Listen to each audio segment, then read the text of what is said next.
Voici une expérience qui montre le principe de la spectroscopie réalisée au moyen d'un réseau de fentes.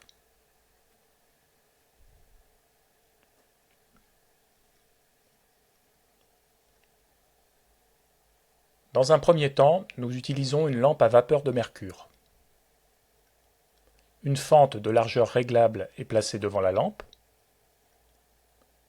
Nous avons une lentille convergente de focale 200 mm qui permet d'obtenir un faisceau collimaté.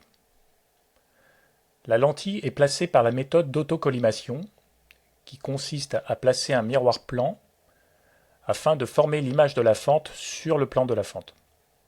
La lentille est déplacée jusqu'à obtenir une image nette. La fente est alors dans le plan focal objet de la lentille et l'ensemble constitue un collimateur. Le réseau comporte 600 traits par millimètre.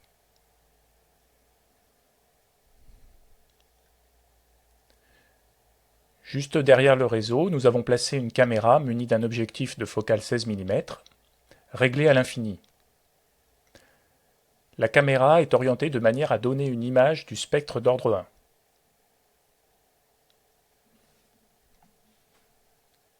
Nous voyons le spectre du mercure, constitué d'une raie violette, d'une raie bleue, d'une raie verte et de deux raies jaunes.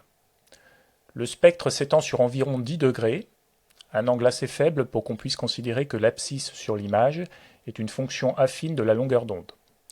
Nous utilisons donc la raie violette et une raie jaune pour étalonner le spectrographe, c'est-à-dire déterminer l'échelle de longueur d'onde de l'image.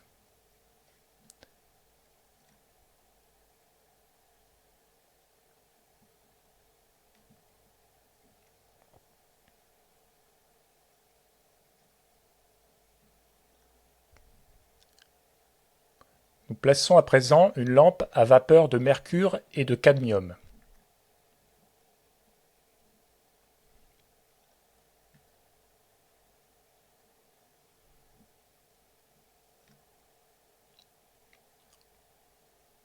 Nous pouvons lire la longueur d'onde de la raie rouge du cadmium, 640 nanomètres.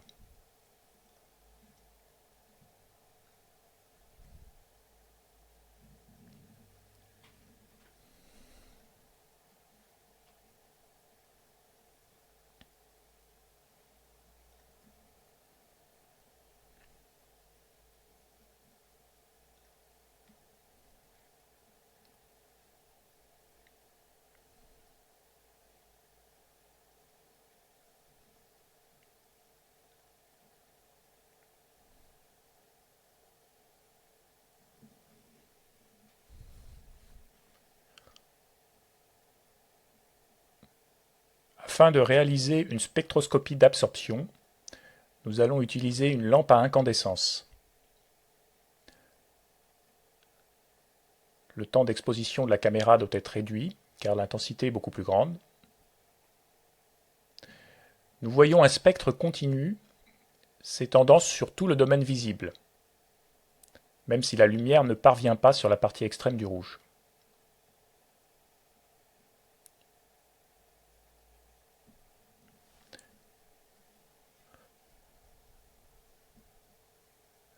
Nous plaçons une cuve en verre devant le réseau.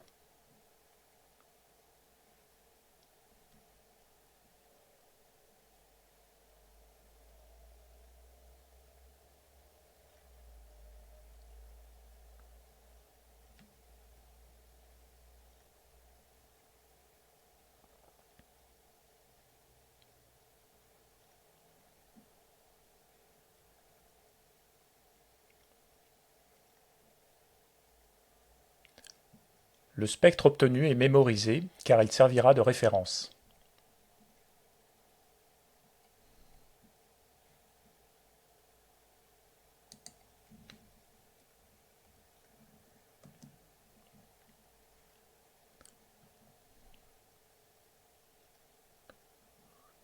Nous remplissons la cuve d'une solution de sulfate de cuivre, de couleur bleue.